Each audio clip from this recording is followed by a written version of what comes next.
Steve, there are some in El Paso and Dayton who don't want the president to visit, and protests are expected. That while the suspected shooter's close relatives say in a statement they condemn racism. 21-year-old Patrick Cruces from Allen remains in jail, charged with capital murder for Saturday's mass shooting at an El Paso Walmart. Now his family is commenting more directly about what happened. Through a lawyer and obtained by the Wall Street Journal, the Cruces family released this statement. It says in part, quote, Patrick's actions were apparently influenced and informed by people we do not know, and from ideas and beliefs we do not accept or condone. He was raised in a family that taught love, kindness, respect, and tolerance, rejecting all forms of racism, prejudice, hatred, and violence. And ahead of President Trump's visit to El Paso, the White House says he is aware of the anger directed at him, and some claims that he's intolerant. He wants to have a conversation with them that it's time to unify, that we can do something impactful and important to prevent this from ever happening again if we come together.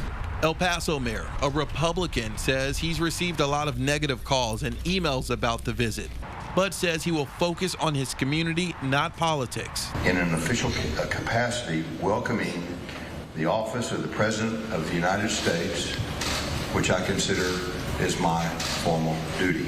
Democratic Congresswoman Veronica Escobar, who represents the district that is the home to the Walmart where the attack happened, says she turned down an invitation to join the president on his visit. Other locals share her sentiment. I think it's just too soon right now. The hurt is still open, the wound is still there, and I think it's going to take a little bit of time. We are still a city very much in pain, very much hurting, and it's just too soon. Speaking from the hospital, one of the shooting victims who survived found the strength to share some of what he went through. I just feel grateful that I'm alive. He had the chance to kill me, but he didn't.